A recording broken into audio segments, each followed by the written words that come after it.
Friends, Gokak ತಾಲೂಕಿನ ಕಂಡ್ರಟ್ಟಿ ಗ್ರಾಮದಲ್ಲಿದ್ದೀವಿ.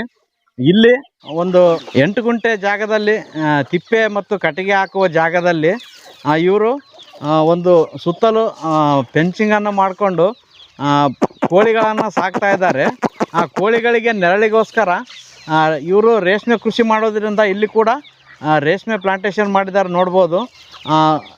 ಇದಕ್ಕೆ ಸುತ್ತಲೂ ಫೆನ್ಸಿಂಗ್ ಮಾಡಿ ಈ ಕೋಳಿಗಳನ್ನು ಓಪನ್ ಆಗಿ ಇದರಲ್ಲಿ ಮೇಯಕ್ಕೆ ಬಿಡ್ತಾರೆ. ಇದರಿಂದ ಕೋಳಿಗಳಿಂದ ಗೊಬ್ಬರ ರೇಷ್ಮೆಗೆ ಸಿಗ್ತದೆ.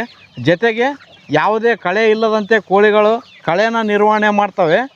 ಅಷ್ಟೇ ಅಲ್ಲದೆ ಕೋಳಿಗಳಿಂದ ಲಾಭವೂ ಸಿಗ್ತದೆ.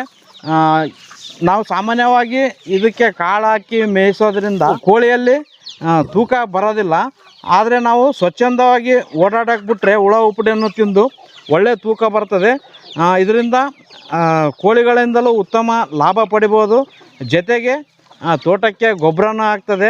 ನೋಡಿ, ತುಂಬ ಈ ಕಾನ್ಸೆಪ್ಟ್ ತುಂಬ ಖುಷಿ ನೀಡ್ತು. ಈ ರೀತಿ ರೈತರು ಈ ಅನುಕೂಲಗಳನ್ನು ಮಾಡಿಕೊಂಡ್ರೆ ಆದಾಯನೂ ಪಡಿಬೋದು. ಜೊತೆಗೆ ಸುತ್ತಲೂ ಬಾರ್ಡ್ರಿಗೆ ಹೀರೆ ಮತ್ತು ಅವರೇ ಬಳ್ಳಿಗಳನ್ನು ಹಬ್ಬಿಸಿದ್ದಾರೆ. ಅದರಿಂದ ಕೂಡ ಒಂದು ಅಲ್ಪ ಆದಾಯ ಸಿಗ್ತದೆ. ಈ ರೀತಿ ಒಂದಕ್ಕೊಂದು ಪೂರಕವಾಗಿ ನಾವು ಆದಾಯನ ಪಡಿಬೋದು.